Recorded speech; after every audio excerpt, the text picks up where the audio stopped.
Hey, Spooksters, and welcome back to another episode here on Three Spooked Girls. My name is Tara, and as always, I'm here with my cool friend Jessica. Hello. Hello. And today we're going to do another installment of our true crime headlines updates we do. I think kind of almost every month now. It's just kind of like they scoot in whenever. But this time we have one of the articles is an update to a case Jess covered a couple years ago now, I think like in 2020. So super exciting. But before we get into that, if you want to hang out with us on social media, you can find us on Facebook, Instagram, and Threads, Twitter too, I guess. I don't really use it, but I went on there and apparently a bunch of you found us. So that's exciting. Or you can hang out with us in our amazing Facebook group that is Three Spooked Girls Official. And if you would like to support the show, you can go to patreon.com/Three Spooked Girls. For as little as $1, you get one bonus episode a month. 5 and up, they get ad-free episodes the day before and any extra video content that we do throughout the year. But with that, I'm going to go ahead and just dive in. So one of the cases, and y'all go back if you missed it or you need a little of a refresher. Jessica covered the case of Jennifer Dulos for us. This was that Connecticut mom who went missing after taking her kids to school, and she had like 5 kids, and her ex-husband was sketch as fuck. Like so fucking sketch. They were in the middle of a custody battle and he had actually been arrested. Yeah, was going to be charged and all of that for her murder. They have never found her remains. He did have a girlfriend named Michelle Triconis, who we're going to talk about now. This past week, she had her trial in terms of Jennifer's case. She was living with Fotis, Jennifer's estranged husband at the time, and they were together, all of that. She was convicted last week of conspiracy to commit murder, tampering with physical evidence, conspiracy to commit tampering with physical evidence, and hindering prosecution. A lot of stuff, but I think Well, I hear with everything. they hit her with everything, and she was found guilty on all of it. There was a spokesperson for Jennifer's family. She put out a statement on last Friday about this. She said, "We've lost a mother, a daughter, a sister, a cousin, and a cherished friend. The verdict represents the meticulous collection, analysis, and presentation of evidence to illuminate an unconscionable series of crimes. That immense body of evidence also serves to highlight the gaps that remain in this case. Most important, that Jennifer Farber Dulas still has not been found. It is our hope that the resurgent public interest in this case will spur new viable leads." Because honestly, it's really hard because I don't really know too much about his girlfriend to know if she'll actually even say anything. It's kind of like you hope so because she's already been found guilty. So it's like, it's not going to make any difference whether you say it or not, but like at least fucking let the family know so they can, Right. Well, have if closure and put if her you to remember, like rest. in the Heather Elvis case, there was like that, like I think it was like 120 days after sentencing, or like no, it was like 12 months after sentencing or something like that. Mhm. If you came forward with like the location of the body or gave any evidence that led to the recovery of the remains, your sentence could be lessened. Mhm. Because remember, that was the big thing about Sydney, like, is he gonna say anything when his time It made came me up? think of that case a lot. It Yeah, really and so did. I'm not sure if Connecticut has that same law because that was, like, in North or South Carolina. I can't remember which exactly the states. I get Mhm. that area, like, mixed up One of those. geographically. Um, but, yeah, so, I mean, there's that possibility that they could, offer her, like, maybe not, like, depending on her sentencing, especially if there's, like, a range of, like, years, like, you may automatically get, like, the lower or something like that. Right. Yeah, that was kind of my thought too, or like even using parole as a bargaining chip type of Mhm. thing. So during the trial, the jury saw her interrogation video. This is when she admitted that, about seeing photos that morning because, Mm, she was a ride or die for him. So it's of very course she true. was fucking lying to begin with. And in that video, she had said to police, "I have no idea where Jennifer is, and that's 100%. I just know that I went as the stupid girlfriend to help him out because he told me, come and clean the house, and I did." I'm sorry though, like if there was blood and shit, I don't give a flying fuck who asked me. I would be like, what the fuck is going on? Like, what did you do? Right. I mean, it would be a hard press to find a person that I would be like, maybe we shouldn't call the cops."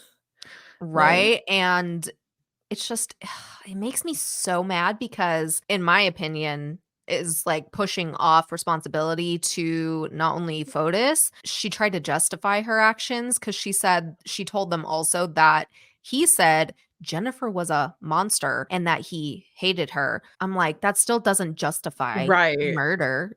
right, Like, like, just saying. there's no justification for that. I know they were in a heated custody battle, Yes. Yeah, they were. and They were in a really bad one. if she was truly the monster he was saying she was, that would have come out during the custody battle and would have given him legitimacy to be able to take his kids and whatnot. Well, at first I was like, "Oh, I can't," because 'cause it's been, like, 4 years since I did it, so I was like, "Where are all Right. I these, like, know. I was like, we details?" need And then all a of a sudden little they were, like, refresher. flooding back. Yeah. Yeah, because it's such it was one of those cases that was just so weird and played out essentially Mhm. like a movie, and there Oh, for is a sure. movie. That's why, like, also it kinda, like, came into my brain to kinda look into her and see what was going on because I feel like we hadn't I'm sure there was other reports on stuff, but I feel like we hadn't really heard about it too much in, like, Mm-mm. mainstream, and it's just so stupid because her defense attorney, they just kept laying on the thing like, "Oh, she's not lying about being in the car with him. Yeah, she says she was with him, but she had nothing to do with anything else." And it's like, "But you were in the car and you were there, so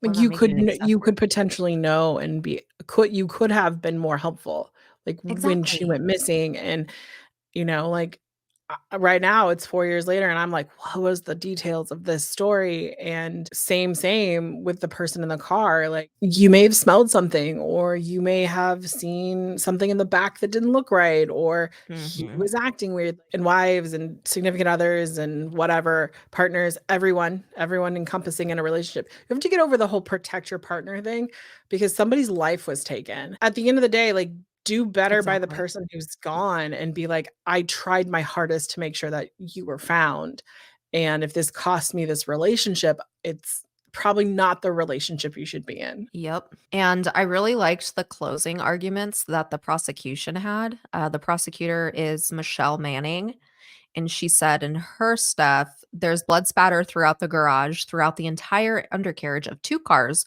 footprints, and swipes of blood.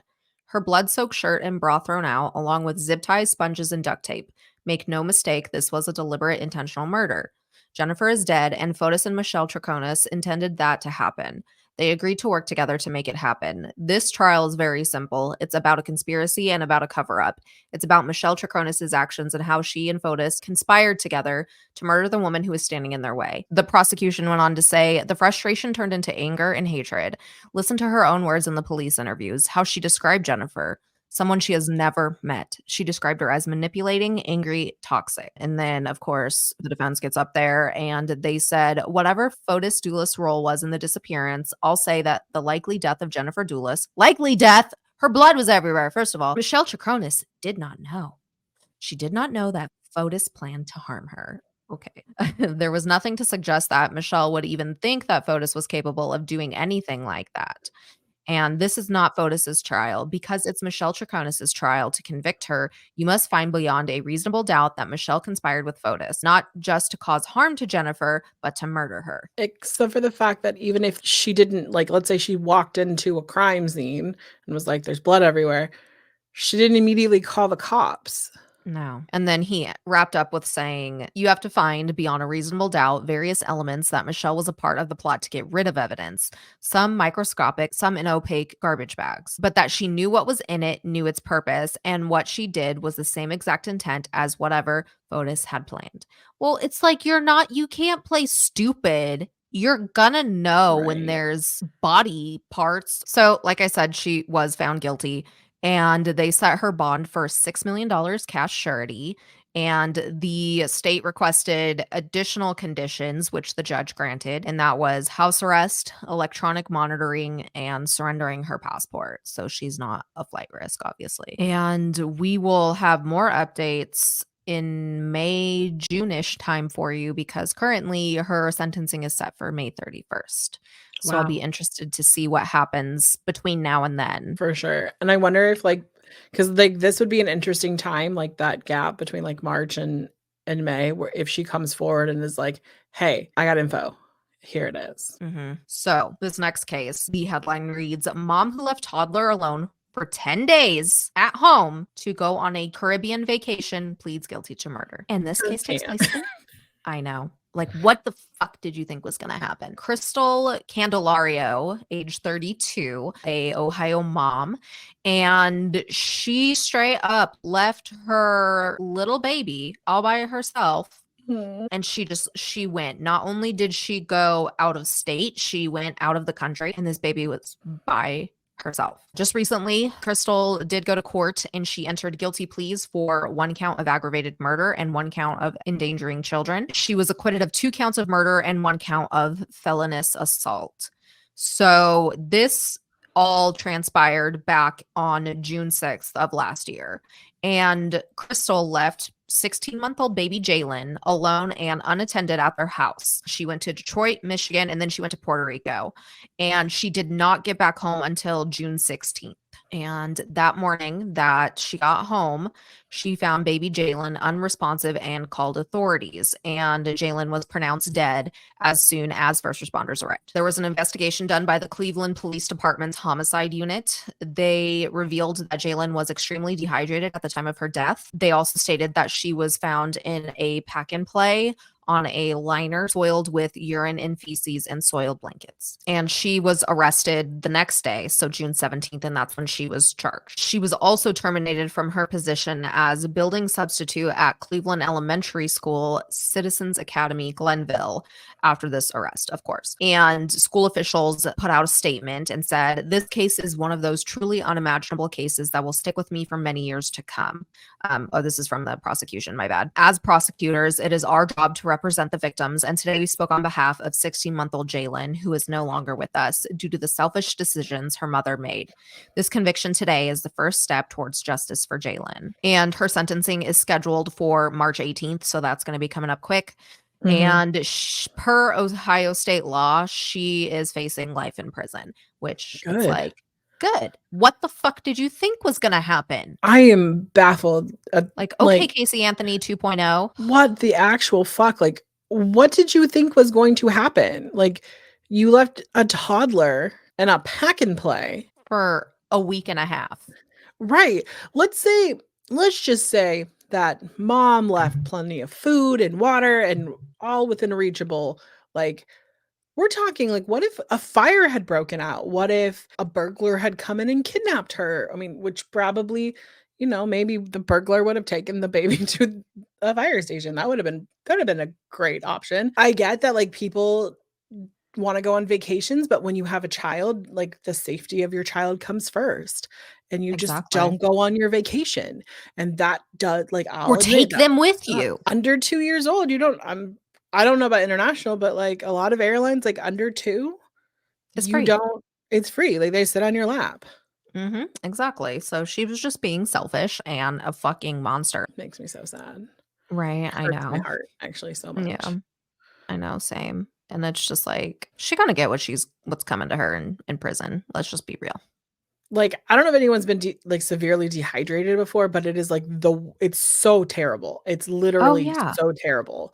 And a baby not being able to like understand like where mom is, why my body feels this way, and just being alone. Oh my God, my heart. I just can't. I know. She was probably terrified. It just makes me so mad. And on the theme of staying mad, I have one other Oh, good. children's case that I've kind of seen pop up here and there. So I was like, let me grab this for for our episode of the headlines. And I want to keep an eye on it, and I'll bring you guys updates with this because it's still also ongoing. Mhm. So, our headline for this one reads: 3-year-old boy missing after mom sent him to male's friend's home for disciplinary reasons, which another article came out, and that was like the mom's boyfriend. So, Elijah Vue, he was last seen by an adult caregiver around 8 a.m. on that Tuesday at a residence in Two Rivers. And he was reported missing shortly before 11 a.m. that day, prompting an area-wide search that has since expanded to both land and water. So 2 days after Elijah disappeared, the mom, whose name is Katrina Barr, and the friend is Jesse Vang. They were both arrested on suspicion of child neglect with this case. And the address or the residence that I mentioned earlier was Jesse's fucking house. Mm. Yeah.